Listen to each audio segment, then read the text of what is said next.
చాలామంది మగవాళ్ళు zero count, మాకు కణాలు లేవు, జీరో అని రిపోర్ట్ ఇచ్చారు మేడం, ఇంకా మాకు పిల్లలు పుట్టరా అనే డౌట్స్తో ఉంటారనమాట.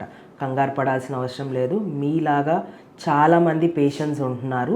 1 in 100 అంటే 1 in 100 మెన్లో ఈ అజూస్పర్మియా చూస్తున్నాము.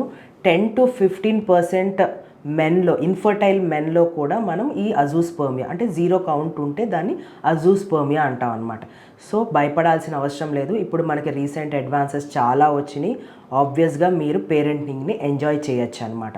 సో ఫస్ట్ థింగ్ ఏంటంటే అజూస్పర్మియా అంటే మనకి మగవాళ్ళు స్పర్మ్ అనేది రిలీజ్ చేసేటప్పుడు మనకి ఫ్లూయిడ్ అనేది బయటకు వస్తుంది, కానీ దాంట్లో కణాలు అనేవి కనపడవు. దాన్ని జీరో కౌంట్ అంటారు, లేదంటే మెడికల్ టర్మినాలజీలో అజూస్పర్మియా అంటారనమాట.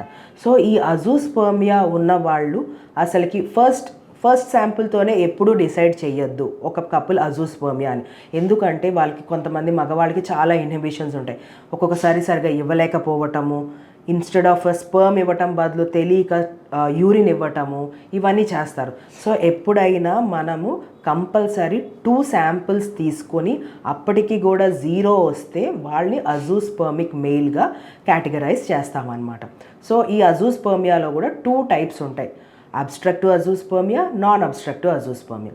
అబ్స్ట్రక్టివ్ అజూస్పర్మియా అంటే ఏంటి అంటే, నార్మల్గా మనకి స్పర్మ్ అనేది ఈ బీజాల్లో ఫామ్ అవుతుంది అనమాట. ఈ స్పర్మ్ ఇక్కడ ఫామ్ అయిన తర్వాత ఇక్కడ మనకి వ్యాస్ డిఫరెన్స్ అని, ఆడవాళ్ళకి ట్యూబ్స్ ఎలా ఉంటాయో అలాగా ఈ వ్యాస్ డిఫరెన్స్ ద్వారా మనకి ఇట్లాగా మగవాళ్ళకి ఇట్లా పెన్నిస్లో నుంచి బయటికి స్పర్మ్స్ వస్తాయి అన్నమాట. సో ఈ ప్రొడక్షన్ అయిన తర్వాత ఈ పెన్నిస్లో నుంచి బయటకు వచ్చే ప్రాసెస్లో ఎక్కడన్నా అడ్డంకులు ఉన్నా మనకి స్పర్మ్ అనేది బయటికి రాదు. అది నాన్ అబ్స్ట్రక్టివ్ అజూస్పర్మియా కేసెస్ అంటాం.